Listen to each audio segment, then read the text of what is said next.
સ્થાનિક સ્વરાજ્યની ચૂંટણીઓની જાહેરાત થતાં જ પાટણ જિલ્લામાં રાજકીય ગરમાવો. ભાજપ કાર્યાલય ખાતે દાવેદારોની સેન્સ પ્રક્રિયા શરૂ.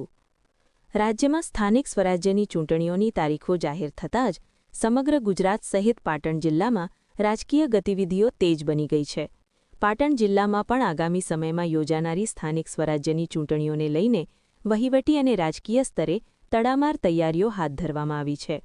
જિલ્લાની 9 તાલુકા પંચાયતો, 1 જિલ્લા પંચાયત તેમજ પાટણ અને સિદ્ધપુર નગરપાલિકાની ચૂંટણીઓ આગામી સમયમાં યોજાવા જઈ રહી છે, જેને પગલે રાજકીય પક્ષોમાં ટિકિટ મેળવવા માટે ઉત્સુક ઉમેદવારો સક્રિય થયા છે.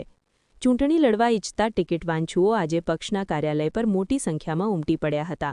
પાટણ જિલ્લા ભાજપ કાર્યાલય ખાતે આજે નિરીક્ષકો દ્વારા દાવેદારોની સેન્સ લેવાની પ્રક્રિયા હાથ ધરવામાં આવી હતી, જેમાં સિદ્ધપુર, સરસ્વતી અને પાટણ તાલુકા પંચાયત તેમજ જિલ્લા પંચાયતની બેઠકો માટેના ઉમેદવારોનો સમાવેશ થાય છે.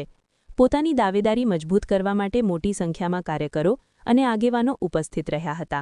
પક્ષ તરફથી યોગ્ય અને સક્ષમ ઉમેદવારોની પસંદગી કરવા માટે ખાસ નિરીક્ષકો હાજર રહ્યા હતા, જેમાં રેવાબા જાડેજા, રાજ્ય કક્ષાના મંત્રી, બાબુભાઈ જેબલિયા, રાષ્ટ્રીય કિસાન મોરચો, દલીપભાઈ પટેલ, પૂર્વ પ્રમુખ, ભાવનગર જિલ્લા પંચાયત.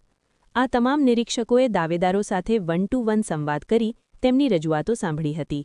ચૂંટણીને લઈને કાર્યકરોમાં ભારે ઉત્સાહનો માહોલ જોવા મળી રહ્યો છે. ત્યારે રણોજ જિલ્લા પંચાયતની સીટ પરથી શિક્ષિત ઉમેદવાર તરીકે રણોજ ગામના ચાલુ ઉપસરપંચ ભગવતીબેન રાયકાએ પોતાની ઉમેદવારી નોંધાવી સેન્સ પ્રક્રિયામાં ભાગ લીધો હતો.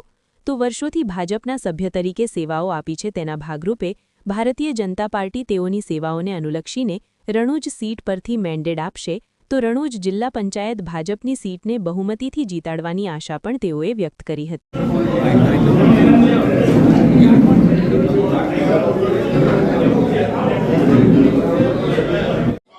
મારું નામ ભગવતી દેવેન્દ્રભાઈ રાયકા છે. હું રણોજ ગામથી આવી છું. હાલમાં હું રણોજમાં ઉપસરપંચ તરીકેની મારી ફરજ નિભાવું છું.